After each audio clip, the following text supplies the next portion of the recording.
which is cockroach, right? So we have started off with the cockroach in the previous session, and we have completed with the morphology of cockroach in the previous session, right? So today, let's take up with the anatomy of the cockroach part, and in that, we'll be taking up with the first system for today, which is called as the digestive system, right? So let's begin today's session by taking up with the anatomy of the digestive system in case of cockroach.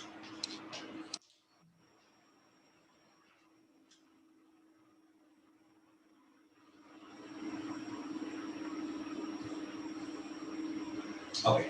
Now talking about the digestive system of cockroach, you remember I just told you that when we began with this session, with this particular organism in the previous class, I told you that one of the major reason for the worldwide habitat of this organism is for their feeding habits, right? So these organisms are usually said to be omnivores. Now we know what exactly omnivores are, right? So whatever is available, they are able to feed on, right? So that is the reason why they have a worldwide habitat. So whichever part of the world you go, I told you, we would be able to find these particular organisms. The reason for that is again because of their feeding habits, and they usually feed on omnivores, either the plants, whatever is available, the plants or the animals or small insects, whatever are available, they usually feed on that. So they don't have any problem with regards to the feeding habits of this particular organism, right? Now, these organisms all have a well-developed muscular alimentary canal, which is said to be a complete alimentary canal. Right, so they have a complete alimentary canal. So we know what exactly complete alimentary canal is, where they have two separate openings, one for ingestion and one for egestion. Right. So these organisms, they have a very well developed muscular alimentary canal that is being present with certain specialized structures or certain specialized organs which are actually, or rather certain specialized structures which are a part of the digestive system of this particular organism, right? So let's see what are the different parts of the alimentary canal of this particular organism, and what are those specialized structures which are present along with the normal structures what are actually seen in this particular organism. Fine. So the entire alimentary canal is said to be a tubular structure, right, with two separate openings. The anterior opening is the mouth and the posterior opening is the anus. So in between the anus and the mouth, or the mouth and the anus, there are different structures which are being involved. All of those structures, we start classifying them into three different groups, right? So that means the entire alimentary canal in case of cockroaches could be classified into three different regions, we can call it, rather than groups, we can call it as three different regions, of which the first part is said to be the foregut. The second one is said to be the midgut, and the third one is said to be the hindgut. Right? So these are the three parts of the alimentary canal of this particular organism: the foregut, the midgut, and the hindgut. So foregut is the anterior part of the alimentary canal, midgut the middle part of the alimentary canal, and the hindgut is the posterior end of the alimentary canal. Right. So let us see how exactly all of these structures are arranged, and what are the different structures which are actually present or which are a part of the foregut, midgut, and the hindgut. Right. So we know that the alimentary canal begins with the mouth. So if you remember, yesterday we were discussing about something called as the mouth parts, one of the characteristic feature of this organism. There I told you that the type of mouth parts these organisms have are usually called as the biting and the chewing type of mouth parts. Right, so they have a biting and chewing type of mouth part, one of the characteristic feature. And I also told you that the entire mouth parts is composed of small pieces, right? So there is one upper piece which is present, which we call it as the labrum or the upper lip. Lower, there is one piece present which we call it as the labium or the lower lip. So in between the labrum and the labium, there are something called as mandibles. And I also told you that these mandibles has these finger-like structures, or they have the chitinous teeth, which is actually responsible for crushing the food. And the next part is the labium. Labium consists of certain elongated structures which are called as labial palps. And these labial palps are the ones which would hold the food at the place of the mandibles, so that the mandibles are able to crush the food into smaller pieces. So all of these together, we would start calling it as the mouth parts, right? Then along with that, they also have one muscular structure that is being present, which is referred to as the hypopharynx. So once all the food is being crushed into smaller pieces, the hypopharynx is the one which would start taking the food into the later parts of the alimentary canal, which is mostly the buccal cavity. So that's how all the mouth parts are actually said to be arranged in this organism. Right. So let us quickly see how exactly the alimentary canal is actually present in this organism. So as we know, the alimentary canal begins with the mouth. So mouth, I'm just showing it here like this, as a small opening here. This is the mouth. But again, remember, the mouth is not like this, right? So the mouth is not like this. So there is one upper lip being present, labrum, then there is a lower lip, labium, then there is this mandibles and maxillae in between. So we're just simply showing it like this, right? Okay. So this mouth now opens up into, right? This mouth opens up into a narrow structure, a narrow tubular structure, right? Which is called as the buccal cavity. So the buccal cavity is a tubular structure here. So the buccal cavity, it would open up into the buccal cavity, which is actually said to be a tubular structure. Right? So after crushing the food particles into smaller pieces with the help of the mouth parts, all of those small pieces of the food are now pushed into, or now they are sent into this particular structure, which is called the buccal cavity. Now, buccal cavity has one gland which would open up into the buccal cavity, which is usually referred to as the salivary gland. So we'll draw the salivary gland a little later once we have understood some more structures of it.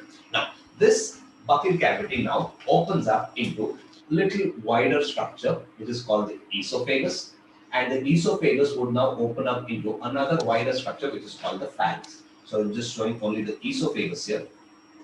So it would open up into this structure called the esophagus, a slightly wider structure called the esophagus. Now this esophagus would open up into another wider sac-like structure, one of the characteristic feature here in the digestive system of this organism, right? So the esophagus would open up into another wide sac-like structure that is being present, and this wide sac-like structure is called as the crop. Right? So crop is responsible for storing the food. So it stores the food, and also it is responsible for softening the food. Right? So the crop which is present, right, it is responsible for storing the food, and it would also start softening the food. So as and when the food is taken into this particular organism or through the mouth part, or it enter into the mouth, the buccal cavity, the esophagus, and it is stored in the crop till the process of digestion. Now the crop now opens up into another highly developed muscular structure, right? Another very highly developed muscular structure, and that highly developed muscular structure is this structure, which is called as the, right? So it is this highly developed muscular structure that is being present. And this highly developed muscular structure is called the gizzard. Right? It is called the gizzard. Now, this gizzard, as I've said, it is a highly muscular structure. Right? So this gizzard now is responsible for crushing the food. The major role of gizzard is nothing but crushing the food. So if you take a section of the gizzard, what we observe is, right? So if this is the gizzard, so once we make a section, what we actually observe is there are 6 chitinous teeth-like structures that are actually being present. So all these are the chitinous teeth that are being present. So they have 6 chitinous teeth which are being present in the gizzard. Now since we are taking a section of the alimentary canal, we'll be able to show only 2, right? So there are these 6 chitinous teeth which are actually being present. Now as I said, it is said to be a highly muscular structure. As the food enters into the gizzard from the crop, whatever food is there in the gizzard now, it will be crushed by the teeth-like structure, chitinous teeth-like structure which is present in the gizzard. So as and when the food starts entering into the gizzard, the muscular nature of the gizzard, or these muscles which are present in the gizzard, will start contracting. As the muscle starts contracting, whatever food comes at the central part here will be crushed by the action of the chitinous teeth that are being present. Right? So this is what we have with the gizzard that is being present. So gizzard is basically involved in crushing. It is involved in crushing the food. Crushing the food. Right? So this is what we have with the gizzard. So till here, what we have seen is all the foregut that is being present. Right? So the foregut, it would include the mouth, the buccal cavity, the esophagus, crop, and the gizzard. All of these structures together would start constituting the first part of the alimentary canal, which is called the foregut. Now, as I've already said, the foregut also has one gland which is present, which is called the salivary gland. And I told you that the salivary gland would open up into the buccal cavity through the salivary ducts. So there is one pair of salivary gland which would arise, and it would actually open up into the buccal cavity. So there is one pair here, and from here one more pair would arise. Right? So these would be the salivary glands. So there is one pair of salivary glands which would actually open up into the buccal cavity. So they open up in such a way that they will start forming a common opening, and through that common opening, the secretions would actually be released into the buccal cavity. So if you just see how exactly they are said to be connected with each other, say if this is the salivary duct, what we are talking about, right? And here would one salivary gland, and here would come one more salivary gland, where the salivary ducts of both the gland would be connected together, and they would start forming a common salivary duct, right? And this common salivary duct is the one which would actually open up into the buccal cavity. Now, this salivary duct is said to be very much attached to that, or very much close to that of this particular structure which is present, which is called as the hypopharynx. Right? It would open very close to the hypopharynx, which is a part of the mouth part of this particular organism. Now, these salivary glands will start secreting the salivary secretions into the buccal cavity that was being present. For all of this together, we would now start calling it as the first part of the alimentary canal, which is called as the foregut. Now, this foregut opens up into the next structure, which is called as the midgut. Right? It would open up into the midgut. So midgut is nothing but a tubular structure, which is said to be a coiled in nature. Right? It is said to be a tubular structure, which is said to be a highly coiled. So it will open up from here. Right?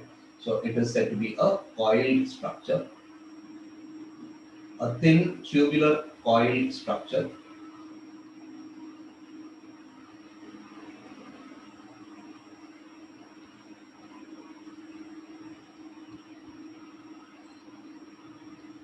Okay, so this would be the midgut. Right? So this part would be the midgut. Now, at the junction of the foregut and the midgut, right? At the junction of the foregut and midgut, there are certain finger-like tubules which actually arise. Almost 6 to 8 finger-like tubules would actually arise from this particular case. Right? So there are these 6 to 8 finger-like tubules which usually arise from the junction of the midgut and the hindgut. These finger-like projections or these finger-like structures, we will start calling them as intestinal ceca, or we can call them as hepatic ceca. They are referred to as hepatic ceca or hepatic CA. They are usually present in 6 to 8 in number, right? 6 to 8 in number. So these hepatic CA will start secreting the digestive juices, and those digestive juices will be poured into the midgut, where the process of digestion actually happens. The process of chemical digestion usually happens here. So in the foregut part of it, maximum there is mechanical digestion happening, while in the midgut region there is this chemical digestion actually happening due to the action of some of the digestive juices which are being secreted by these finger-like structures called as the hepatic ceca. Right. Now, at the junction of the foregut and the midgut, there is a valve that is being present here. So there is a valve at the junction of the foregut and the midgut, and this valve is usually referred to as the stomachial valve. It is referred to as the stomachial valve. Now we know what is the function of a valve. So any valve, the major role of any valve is to prevent the backward flow of substances. So here also the stomachial valve will start preventing the backward flow of food from the midgut back into the gizzard.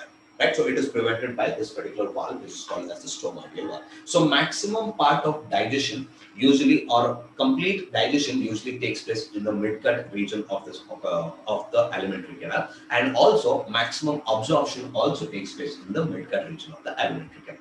Now this midgut opens up into the next structure, which is called as the hindgut. Now this hindgut is said to be slightly wider structure than that of the midgut. right? So hindgut is said to be a wider structure than that of the midgut.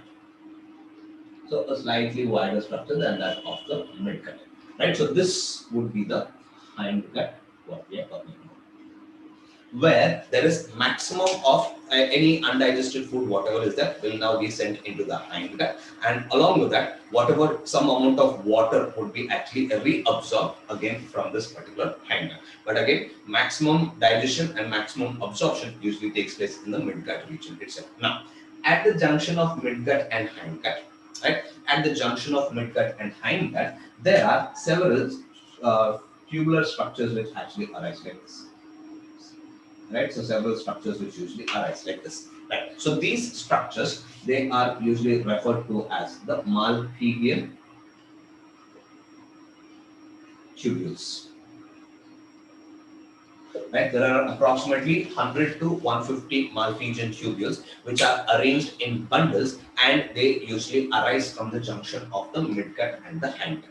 Now, these malpighian tubules, they are actually involved in the process of excretion. So we'll talk about this once we take up the excretory system of this organism, right? So at the junction of midgut and the hindgut, the malpighian tubules are being present, which are completely involved in the process of excretion. So their number usually ranges from 100 to 150, and they are usually seen in bundles. Right. Now this hindgut will now open to the outside, or it would open up into another structure here in this, which is called the rectum, and the rectum will open to the outside through the anus.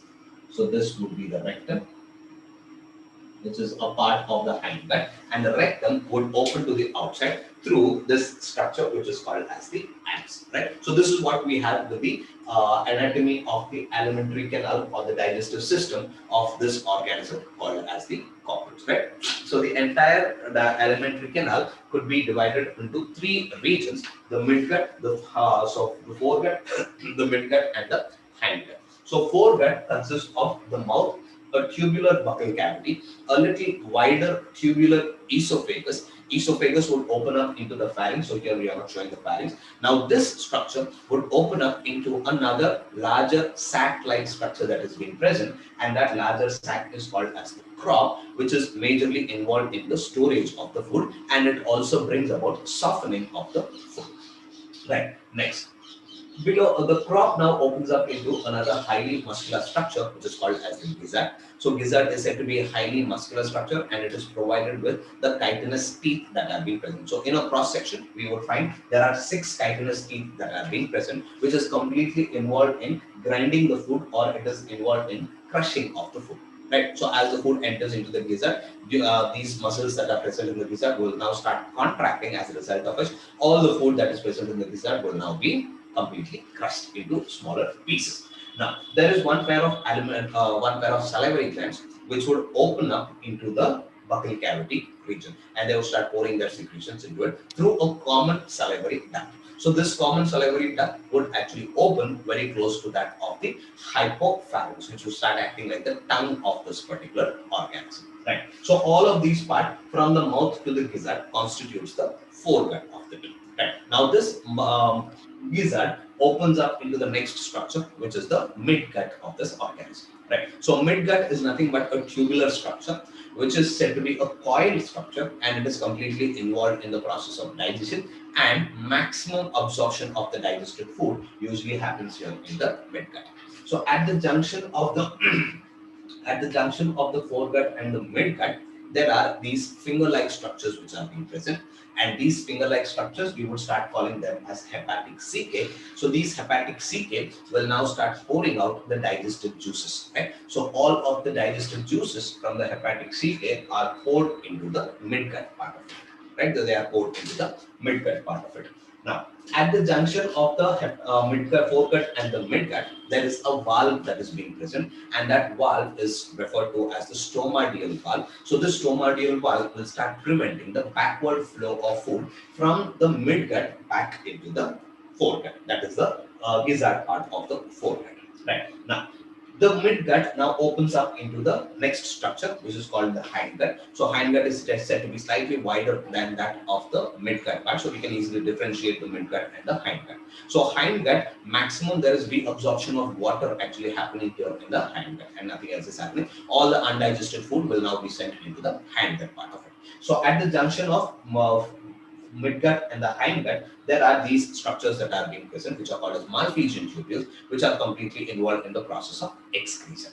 Now, this hindgut opens to the outside through a rectum, and the rectum opens to the outside through this particular pore or through the opening, which is called the posterior opening, which is called as the anus. Right. So, this is what we have with the digestive system in case of this organism, which is called as the cockroach. Right. So this is what we have in this, right? So this is what we have in the digestive system, anatomy of the digestive system in case of cockroach, right? So once we have done with the anatomy of the digestive system, let us now take up the second system, which is called the respiratory system. So let us take up a few things with regards to the respiratory system in case of this organism called as the cockroach. Now, talking about the respiratory system, the respiratory structures which are involved here in these organisms, they are nothing but a network of tubular structure, network of chitinous tubular structures, which are called as the trachea. Talking about the respiratory system. So the respiratory system, it involves a network of tubular structures, chitinous tubular structures, which are all said to be interconnected with each other. And those network of chitinous tubes, we would start calling it as trachea. And therefore, the organs, the structures which are involved in the process of respiration here, we would start calling it as tracheal system of respiration. Right? They would have tracheal system of respiration. Now let us see what exactly is this tracheal system of respiration, and let us also just quickly look up to how exactly the process of respiration is happening in this organism. Right. Now, these organisms are provided with certain pore-like structures to the exterior part of the body or towards the outer side of the body. So those pore-like structures are usually referred to as the spiracles. So these are the major constituents of the respiratory system of this organism, which are usually referred to as the spiracles. So these organisms, cockroaches, they have 10 pairs of spiracles, right? They have 10 pairs of spiracles. Spiracles are nothing but openings which are present towards the exterior part of the body so that the air is able to move towards the inside and the outside. So there are 10 pairs of spiracles being present. Now, where exactly are these 10 pairs being present? Two pairs are present in the thoracic segments, right? So two pairs in thoracic region, and remaining 8 pairs, they are present in the abdomen. Right? So two pairs are present in the thoracic region, and remaining 8 pairs are present in the abdominal region. So in the thoracic region also, we know that I told you that yesterday, there are 3 segments in the thoracic region. One we call it as prothorax, the first one, then the mesothorax, the middle one, and the last one is called as the metathoracic segments. So pro, meso, and meta. So in these 3 segments, there are 2 pairs of spiracles being present. Now, where exactly are these spiracles being present? One pair is present between the prothoracic segment and the mesothoracic segment.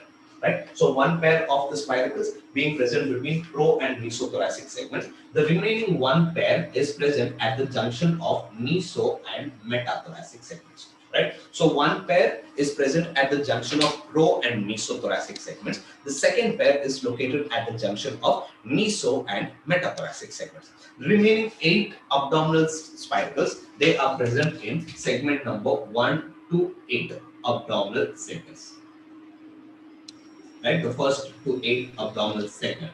So if you remember, yesterday I told you that there are 10 segments in the abdomen. Right. So in the first 8 segments of the abdomen, one pair of spiracles are being present. Usually, all of these spiracles, they are actually present towards the lateral sides of the body. Right, they are present towards the sides, towards the lateral sides of the body, this side one and the other side one. Right. So these are the spiracles that are being present, and through the spiracles, the air will start entering inside the body and it will start moving towards the outer side of the body. Right. So let us quickly understand how exactly these spiracles are working, and let us quickly understand the tracheal system of respiration. So for that, we'll begin with the diagram from the thoracic segment onwards. Right. So I'm just doing the thoracic segments here. Say this is the prothoracic segment, right, which is said to be a larger segment, right? Not doing the entire structures here. Say this is the prothoracic segment. Then we would have the mesothoracic segment, and then there is this metathoracic segment, right? So three segments. This would be the this would be mesothoracic segment, and this would be the metathoracic segment, right? Metathoracic segment. And here we would have the 10 segments of the body of the worm. So this would be the abdomen, right? This would be the abdomen, and here there would be these 10 segments being present. So let us quickly start doing that also. So this would be the first segment, 2, 3, 4, 5, 6, 7, 8, 9, and 10. Okay, so these are the 10 abdominal segments what we have, and the pro, meso, and the metathoracic segments which are being present. Right? So three abdominal segments and three thoracic segments and 10 abdominal segments that have been present. Okay, now let us see where exactly they are present. So two pairs in the thoracic segments, that is in these three segments there would be two pairs, and they would be located at the junction of pro and meso. So this is the prothoracic segment, this is the mesothoracic segment, and I told you it would be present towards the lateral sides of the body. So lateral sides in the sense it would actually be present somewhere here. So here there would be one spiracle here, and here there will be one spiracle. Right. Next one. This is the junction of pro and mesothoracic segment.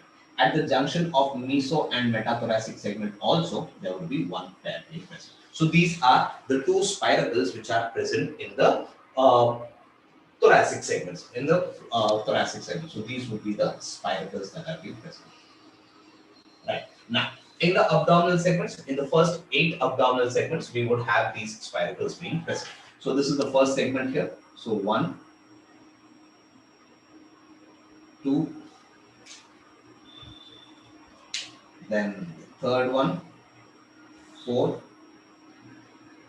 5, 6, 7, and 8. So similarly here also there would be these 8 abdominal segments. They would have these spiracles being present. 4, 5, 6, 7, and 8. So these are the spiracles which are present towards the lateral sides of the body of this organism. Now, these spiracles would now open up into another sac-like structure. Right? They would open up into another sac-like structure. Right? So here we would start showing it. Right? It would open up into these sac-like structure, which is called as the atria. Right? So they would all open up into these sac-like structures, which are called as the atria. So I'm just showing it only on one side. So I'm just erasing this because we have already understood it. Right? So they would open up into these structures which are called as the atria. So simultaneously, I just draw one here, this side also, so that you get a clear picture of what exactly is happening. Say this is the spiracle that is being present. Right? Now this spiracle opens up into this bulged structure which is called as the atria, and that is what we have shown. Now this structure, atria, will now open up into a tubular structure. Right? It will open up into a tubular structure like this. Right? And this tubular structure is actually referred to as the trachea. Right? So this would be the spiracle. And it would open up into the atria, and atria would open up into this structure called as the trachea. So here also we would have all the trachea coming up.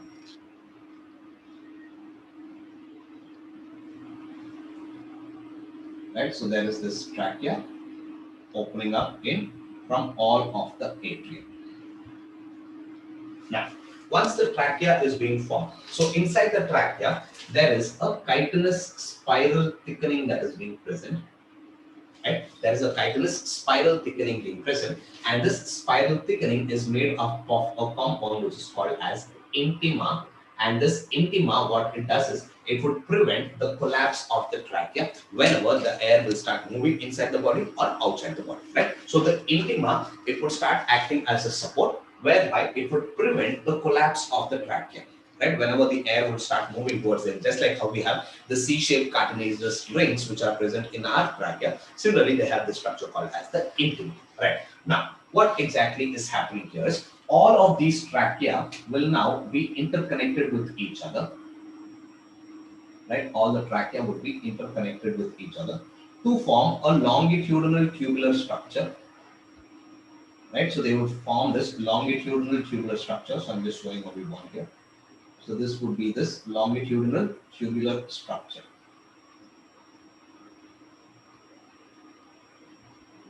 Right? So this is the longitudinal tubular structure that is being formed. Now this longitudinal tubular structure, we will start calling them as the longitudinal tracheal trunk. Longitudinal tracheal tube, or we can also call it as the longitudinal tracheal trunk. So this side also there would be one more trunk which would come. So I'm not showing all the parts here because we have already understood it.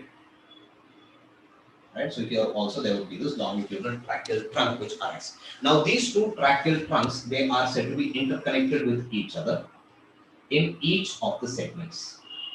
So in each of the segments, they are said to be interconnected with each other through these transverse connections. Right? So there are these transverse connections which would actually start interconnecting them with each other. As a result of which, a network of connections is being formed. That's the reason why we said tracheal system is nothing but a network of connections, where all of these tubes are actually said to be interconnected with each other. Right? So this is how they are all said to be interconnected with each other. All of this system together, we would actually start calling it as the tracheal system of respiration. So since all the tubes are said to be interconnected with each other, the air would be passed on to all parts of the body, right, through these tubular connections that are being present. Now, let us take up with this, continue with this. The trachea now would start branching, right? It would divide into a few branches. Right? It would actually divide into a few branches. Right? And these branched structures, we would actually start calling them as the tracheoles.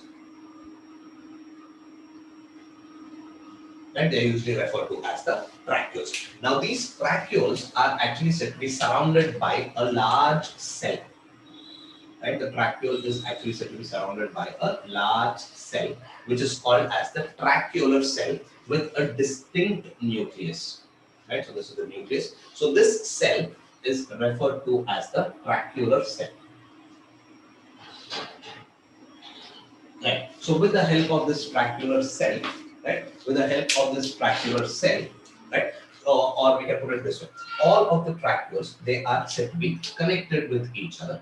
Right? All the tracheoles are said to be surrounded by this large cell that is being present, which is usually referred to as the tracheolar cell that is being present. Now, this tracheolar cell will start secreting some sort of a fluid, which would actually start filling up this entire structure. So we'll see when exactly is the tracheolar cell secreting that particular fluid. So this is what we have in this. Right. Now, what exactly is happening during the process of respiration? So respiration occurs in two phases that we are very much sure. Right? Respiration occurs in two phases. One phase, the first phase, we have it to be the inspiration, and the second phase is called as the expiration. Right? Inhalation and exhalation is what we are actually talking about. Right? So things what you need to remember here is the process of expiration, that is exhalation, is said to be an active process. Right? It is said to be an active process. That means energy is actually required for the process of expiration to actually occur. So why exactly energy is required? So there are certain muscles which are actually involved in the process of expiration. We would start calling them as the turbosternal muscles. There are these turbosternal muscles which are being present. So upon the contraction of turbosternal muscles, the process of expiration is actually initiated. Now, where exactly are these turbosternal muscles actually being present? So if this is the turbum, right? We know tergum is nothing but the dorsal scale, right? Right? And this is the sternum. Sternum is the ventral scale, right? Tergum and sternum. So joining the tergum and sternum, there are some muscles that are actually being present here. And these muscles, we are actually referring to them as the tergosternal muscles. So whenever the tergosternal muscles contract, what exactly is happening? The volume of the body is decreasing. As the volume of the body decreases, we know the pressure inside the body increases. As the pressure inside the body increases, the air will start gushing out through this particular spiracles. So, for the process of expiration to occur, right, contraction of the muscles is required. And which muscles? It is the tergosternal muscles is required. So, only upon the contraction of the tergosternal muscles, the air will actually be pushed towards the outside. That process we will start calling as the process of expiration or exhalation. And for the contraction of those muscles, since energy is required, we would start calling that particular process of expiration as an active process. Whereas the process of inspiration is said to be a passive process. Inspiration is a passive process. That means when these muscles starts relaxing, that is when the tergosternal muscles relax. Initially, it was like this after contraction. Right. Once they start relaxing, they would again come back to the normal position, as a result of which the volume of the body will start increasing. Once the body volume increases, we know the pressure decreases. Therefore, the air from outside will start moving through the spiracles and it would start entering into the cell. So it would start entering through all of these structures. Once it moves to the end of this tracheus, from the tracheus, there would be exchange of gases with that of the tissues here. Right. So this is what is the process, the active process and the passive process. Now, one important thing what you need to remember. Among the 10 spiracles what we have seen here, 10 pairs of spiracles what we have seen here, 2 pairs of spiracles always remain open. Right? 2 pairs of spiracles should always remain open. And what are those spiracles? The thoracic spiracles. The first 2 pairs of the thoracic spiracles should always remain open. Whereas the remaining 8 spiracles, they can be closed or they can be open. So whenever they want, they can close it. Whenever they want, they can open it. But the thoracic spiracles can never be closed. Throughout the lifetime, the thoracic spiracle has to be open only. Right. So this sort of inspiration and expiration usually takes place in the organism whenever the organism is moving. Right, whenever the organism is being moving from one place to the other place, this is how the process of respiration actually occurs, through the process of inspiration and the process of expiration, where there is an active and passive process happening. Right, and that's how the air would start moving towards the inside the body and all that. But when the animal is resting, the process of respiration is slightly different. Right, when the animal is resting, when the cockroaches are resting, the process of respiration is said to be slightly different. What exactly happens when the animal is resting? When the animal is resting, the tracheal cell, what I just showed here, right? This tracheal cell will start giving out some sort of a fluid, right? It will start secreting the fluid. So that fluid will start filling up the entire tracheals, right? It would start filling up the entire tracheals, the trachea, and it would start filling up the atria, and it would go up to the spine. It would go up to the spine. Right. So once it enters up to the spiracles, the oxygen that is present in the air will now start diffusing into this particular fluid through the spiracles, and in the form of dissolved oxygen, the oxygen is being carried to different parts of the body through this entire system. Right. So there is no inhalation and exhalation happening. Right. So whenever the animal is resting, the tracheal cells, they will start secreting this fluid. Once the tracheal cells start secreting the fluid, that fluid will start filling up the entire tracheals, the trachea, the atria, as well as the spiracles, everything. Once the fluid is being filled up to the spiracles, through the spiracles, there is this exchange of gases happening between the fluid and the air. So the air that is present or oxygen that is present in the air will start diffusing into the fluid, which we call it as the tracheal fluid, into the fluid. So in the form of dissolved oxygen, the oxygen will now be carried to different parts of the body. So once the animal starts moving, right, once the animal actually starts moving, at that point of time, this tracheal cell will now start withdrawing all of the fluid. Right, it will start withdrawing all of this fluid so that the normal process of inhalation and exhalation would actually be carried out. such that the normal process of inhalation and exhalation will be carried out. So this is how the process of respiration is actually taking place in this particular organism, which is called as cockroach. Right? So the process of respiration, as we have said, it is through this system called as the tracheal system. And the most important thing what you need to remember here is spiracles play a very, very important role during the process of exchange of gases. The entry of air towards the inner side of the body or towards the outer side of the body usually happens through this particular openings, which are called as spiracles. So 10 pairs of spiracles, 2 in the thoracic segment and 8 in the abdominal segments. So 2 pairs were exactly in the thoracic segment, 1 pair in the pro junction of the pro and mesothoracic segment, 1 pair at the junction of meso and metathoracic segments. And abdominal spiracles, they are present in the first 8 segments of the abdomen.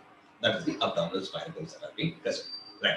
Now, all of these structures, they are all said to be, these are nothing but the chitinous tubular structures, which are referred to as trachea, which are said to be interconnected with each other. So here we are able to show only up to the trachea, but we are not able to show up to the tracheals. That's the reason why I have just put it up here separately. Right? So the process of respiration, majorly when the animal is moving, it is through the process of inhalation and exhalation. Now this is very important, what you need to remember, because the process of expiration is said to be an active process which involves the contraction of the turbosternal muscles. So once the turbosternal muscles contracts, the body volume decreases. As the body volume decreases, the pressure inside the body increases, as a result of which the air will start moving from inside to the outside.